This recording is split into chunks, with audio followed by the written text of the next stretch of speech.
Hi, வணக்கம் நண்பர்களே.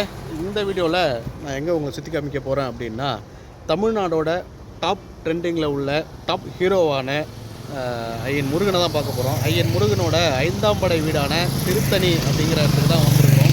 So இந்த திருத்தணி இதுக்கு எப்படி ரீச் ஆகலாம் அப்படின்னு நீங்கள் கேட்டிங்கன்னா, சென்னையிலேருந்து நமக்கு ட்ரெயின் இருக்குது, பஸ்ஸும் இருக்குது, லோக்கல் ட்ரெயினுமே இருக்குது. லோக்கல் ட்ரெயின் 25 ருபீஸு, எக்ஸ்பிரஸ்ஸு ஒரு 50 அந்த மாதிரி இருக்கும்னு நினைக்கிறேன்.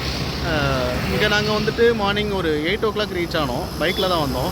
8 o'clock ரீச் ஆகிட்டு 8:30க்குலாம் தரிசனம் முடிச்சாச்சு. ஒரு 1/2 hour தான் ஆச்சு ஃப்ரீ தரிசனம். மற்றபடி இங்கே மேரேஜ் போல் நிறைய மேரேஜ் வெளில நடந்துகிட்ருக்கு. உள்ளே யாரும் வரல, வெளில நிறைய ரஷ் இருந்துச்சு. அதை பார்த்தோன்னே நானும் பேனிக் ஆயாச்சு, ரொம்ப டைம் எடுக்கும் அப்படின்ட்டு. பட் ஆனால் உள்ள தரிசனத்துக்கு நிறைய பேர் வெயிட் பண்ணல. வெளியில் நிறைய மேரேஜுங்கிறதுனால நல்லா கூட்டம் இருந்துச்சு. நம்ம இங்கே ட்ரெயினோ இல்லை பஸ்லேயோ இங்கே திருத்தணிக்கு கீழே ரீச் ஆகிட்டோம் அப்படின்னா, மேலே வரத்துக்கு கோயிலே வந்துட்டு கோயில் பஸ்ஸை விட்டுருக்காங்க, கவர்மெண்ட் பஸ்ஸு விட்டுருக்காங்க. அந்த பஸ் வந்துட்டு ஒரு ஆளுக்கு 10 ரூபா சார்ஜ் பண்ணுறாங்க. நம்ம இங்கே ஸ்டெப்ஸில் நடந்து வரணும் அப்படின்ற கஷ்டம்லாம் இல்லை. நடந்து வரணுங்கிறவங்க நடந்து வரலாம், இல்லை முடியாதவங்க அந்த பஸ்ஸை யூஸ் பண்ணிக்கலாம்.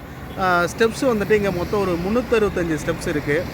அது என்னென்னா, ஒரு வருஷத்துக்கு 365 நாள் இல்லையா, அந்த 365 நாளில் குறிக்கிற வகையில் 365 ஸ்டெப்ஸு. அதை டெய்லியும் ஒரு படியை வந்து வழிபடுறாங்க.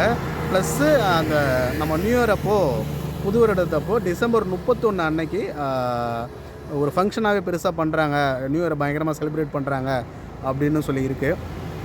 இந்த திருத்தணியோட வரலாறு அப்படின்னு பார்த்திங்கன்னா, திருச்செந்தூரில் ஐயன் வந்துட்டு பயங்கரமாக போர்லாம் முறிஞ்சு பயங்கர ஃபைட் பண்ணி பயங்கர ப்ரெஷர் டென்ஷன் ஆகிட்டார். இந்த ப்ரெஷர்லாம் குறைக்கணும்னு வந்த இடம் தான் இந்த திருத்தணி மலை. ஸோ இது நல்ல கூலிங்கான பிளேஸு. சுற்றி ஒரு 3 மலை இருக்குது. இந்த திருத்தணியில் வந்து ஹால்ட் ஆகி அப்படியே ரிலாக்ஸ் ஆகிட்டு இருக்கும் போது தான் ஐயன் வந்துட்டு வள்ளி அம்மையை 2வதாக லவ் பண்ண ஆரம்பிச்சிட்டாரு. ஆல்ரெடி திருப்பரங்குன்றத்தில் முதல் திருமணம் முடிஞ்சிருச்சு. இங்கே வந்துட்டு வள்ளி 2வது திருமணம், அதை காதலிச்சு அதை காதல் திருமணம் பண்ணதாக ஒரு வரலாறு இருக்குது.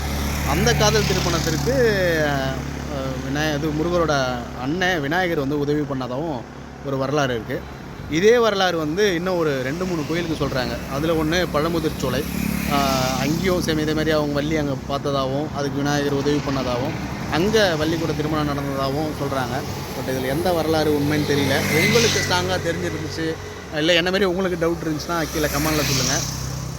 அதை தாண்டி இப்போ உங்கள் கோயிலுக்கு மேலே வந்ததுக்கப்புறம் பைக் பார்க்கிங்கு, கார் பார்க்கிங்கு எல்லா ஃபெசிலிட்டிஸ் இருக்குது. ஸோ அதுக்கு எதுவும் இவங்க சார்ஜஸ் பண்ணலை. கோயில் நல்லா நீட்டாக தான் இருந்துச்சு, நல்ல தரிசனம். ஸோ சென்னையில் இருக்கும், இல்லை சென்னை பக்கத்தில் இருக்கும் அப்படின்னா இப்படி கிளம்பி திருப்பதி ஒரு நாள் வந்துடுங்க. ட்ரெயின் இருக்குது, ஜம்முன்னு வந்துட்டு ஒரு விசிட்டை போட்டு போயிட்டே இருக்கலாம்.